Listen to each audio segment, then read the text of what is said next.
오늘 말씀은 이사야 9장 8절에서 10장 4절 말씀입니다. 오늘 이사야는 우리의 어떤 죄가 심판을 받게 되며 또 어떤 심판을 받게 되는지 얘기합니다.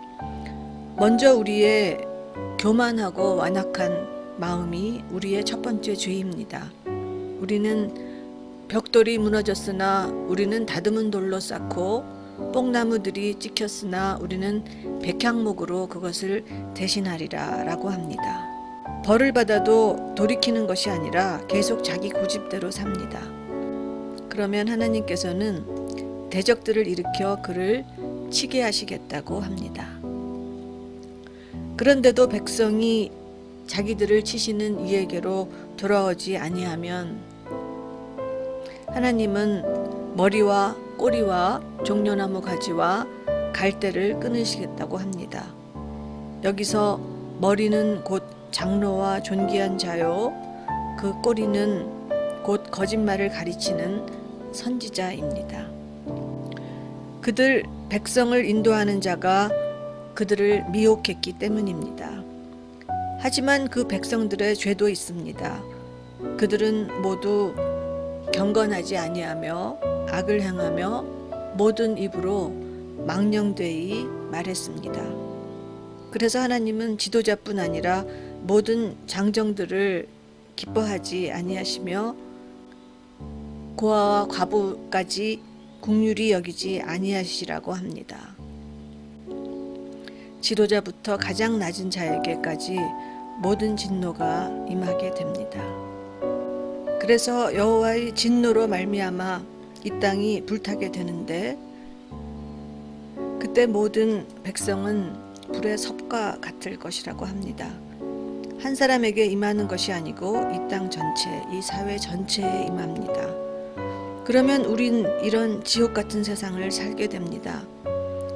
모두가 탐욕스럽게 되어 사람이 자기의 형제를 아끼지 아니하며 오른쪽으로 움킬지라도 줄이고 왼쪽으로 먹을지라도 배부르지 못하게 됩니다.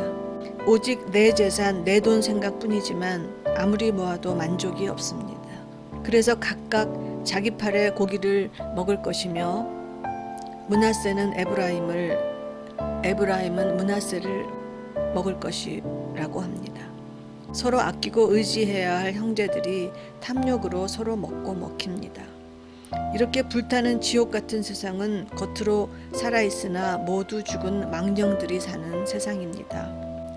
이제 하나님의 율법 따위는 있고 그들은 불의한 법령을 만들며 불의한 말을 기록하며 가난한 자를 불공평하게 판결하여 가난한 내 백성의 권리를 박탈하며 과부에게 토색하고 고아의 것을 약탈하는 그런 땅이 됩니다. 이사야는 그들에게 화 있을진저 라고 하면서 환난 때에 너희가 어떻게 하려느냐, 누구에게로 도망하여 도움을 구하겠으며 너희의 영화를 어느 곳에 두려느냐 라고 합니다. 혼자 아무리 잘 움켜쥐고 영화롭게 살았어도 그 땅 전체가 불바다가 되면 포로된 자 아래에 굽으리며 죽임을 당한 자 아래에 엎드러질 신세가 될 따름입니다. 우리의 죄는 먼저 내 능력으로 다 할 수 있다는 교만입니다. 그것이 모든 죄악 중 가장 으뜸인 죄악입니다.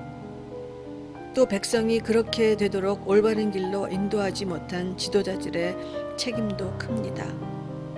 제대로 된 지도자가 없으면 백성은 경건하지 않고 악을 행하고 망령되이 말합니다. 그러면 이제 이 사회 전체가 심판받게 되는데 여기에 고아와 과부도 예외가 아닙니다. 사회 전체가 불타게 되면 각각 자기 집을 쌓은 다듬은 돌도 백향목도 아무 소용이 없습니다. 이제 하나님이 떠난 이 지옥 같은 사회에서는 모두가 탐욕의 불에 불붙어 서로를 죽고 죽이게 됩니다.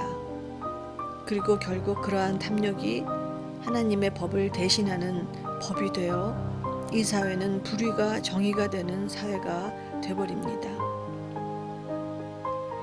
이것은 꼭 지금 우리 사회를 보는 것 같습니다.